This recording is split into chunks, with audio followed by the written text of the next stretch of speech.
प्रश्न अच्छी आस डिस्कसन करबा। प्रश्नटी होउची एक अर्ध बलयाकृति रास्तार बहि व्यासार्ध और अंत व्यासार्ध यथाक्रमे 11 मीटर और 10 मीटर हेले रास्तार परिसीमा केते मीटर। पहले माने चित्र को लक्ष्य कर। एहा गोटिए अर्ध बलयाकृति रास्ता देखि पड़छ पिले। एहा गोटिए अर्ध बलयाकृति रास्ता आमे ए रास्तार परिसीमा निर्णय करिबा। तबे आर परिसीमा किपरि पाइबा देख। एटा कोन ना एटा होची बही अर्ध परिधि बुझेला। एटा कोन ना अंतः अर्ध परिधि।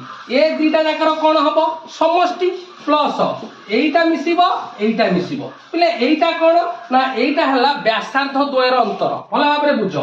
ता माने एठे जदी कैपिटल आर आ स्मॉल आर को फेडिबा ए खंड मिसिबो एठी मध्ये ए खंड मिसिबो। ता माने एठे हमें सूत्रटी कोन पाइले।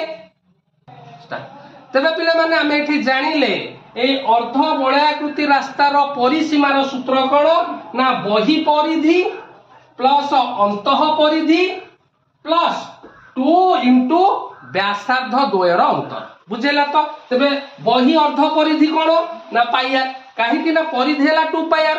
बही अर्ध परिधि हबो 2 pi R by 2 pi R. Pi capital R plus pi small R plus 2 capital R हेडानो स्मॉल आर। तबे पहिले वैल्यू पुट कर दबा। पाई रो वैल्यू 22/7 इनटू कैपिटल आर बा बही व्यासार्ध 11 एटा सेमती अंतः व्यासार्ध 10 पकई दबा।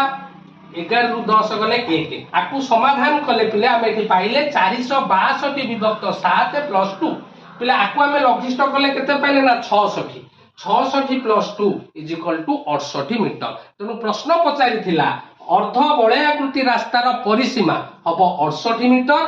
ऑप्शन सी होउची राइट आंसर। ए तबे हमें जानिले पिले जे अर्ध बलयाकृति रास्तार परिसीमार सूत्र समस्त मन रख कोन ना बही अर्ध परिधि प्लस अंतः अर्ध परिधि प्लस 2 इंटू व्यासार्ध द्वयर अंतर।